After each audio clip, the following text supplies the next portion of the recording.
Handicapper Steve here, handicapping the racing from Ascot Racecourse here on Saturday. It is 23rd of December 2023. Gonna look at the fourth race to 125 from Ascot, but before I get on to that, remember to please follow me on Twitter at Horse Racing Kit 5 for more selections for race courses around the world, and join me for my Boxing Day preview from Kempton. Some good racing there. Also, great card from Aintree for their first Boxing Day card ever, if I'm not mistaken. So join me for that, and also Santa Anita opening day. But let's look at this very good fourth race, 225 from Ascot, which is the Grade 1 Howden Long Walk Hurdle. It's a Grade 1 event for Class 1 horses going for a $132,000 purse race for 4-year-olds and upwards. We have a field of 10 horses going the distance of ground here of 4,800 meters, or the 3-mile trip over the hurdle course. I believe this is the first year the long walk is going to be run at Ascot. It's been run as long as I can remember on Boxing Day at Kempton, and it's always a good race. But it's good for a change of scenery for some of these races now and again. But my top selection here in the long walk, I'm going to go with the 4-horse Dashel Drasher. I'm going to go 427 in the TriCash trifecta. 427 TriCash trifecta. Top selection of 4-horse Dashel Drasher. Tyrrell gelding by passing glance here. Jeremy Scott trains, gets Dingle up on the saddle. The horse's most recent outing came the Grade 2 long distance hurdle at Newbury, 3 miles in the 1st December, and the horse went by ahead that day, and he jumped terrifically. He was all out. He quickened up nicely. He got the job done, being the old man Paisley Parkholm was actually running back in this one today.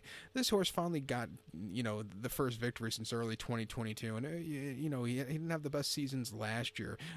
He just wasn't winning. He was actually having a good season, just wasn't winning. But he finally found the winner's circle again, and he just took off clear. Prior to that, he probably needed the race at Weatherby on the 4th of November, 3 miles in Grade 2 Bet 365 hurdle. He finished third by 6.5 lengths that day, and he just never really got going. He kind of hit the wall that day.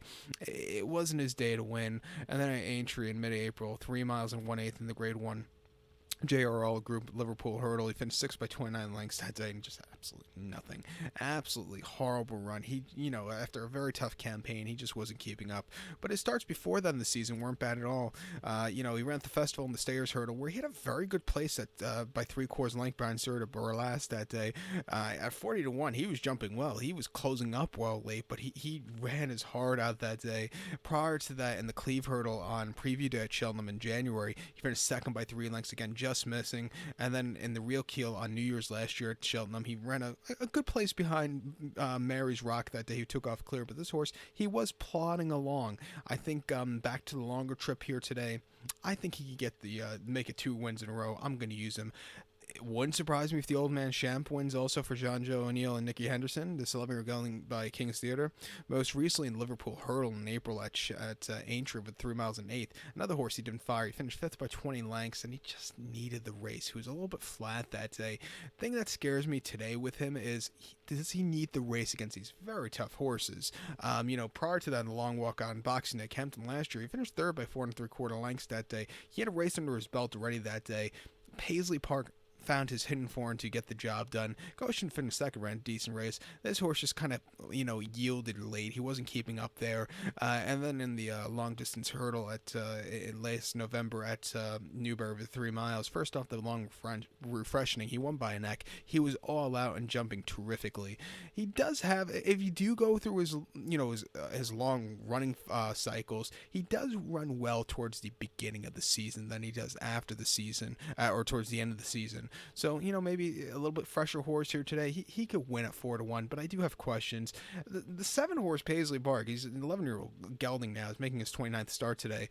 Tom Bellamy's on this one for Emma Lavelle. It seems like the kind of horse, every time I pick him, he doesn't win.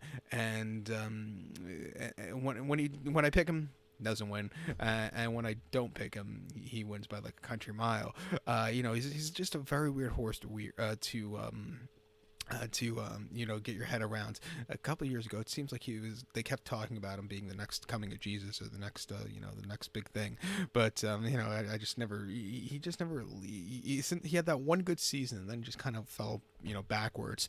His last victory actually came last year's long walk over at Kempton on Boxing Day, where he won by 4.5 lengths, and he showed his hidden form. He really took off clear. Came back to a decent third in the Cleve Hurdle at Cheltenham after that, and then in the Stayers Hurdle ran horribly. Came back to a decent place in the long distance hurdle at Newbury a few weeks ago. Got me here second off the bench.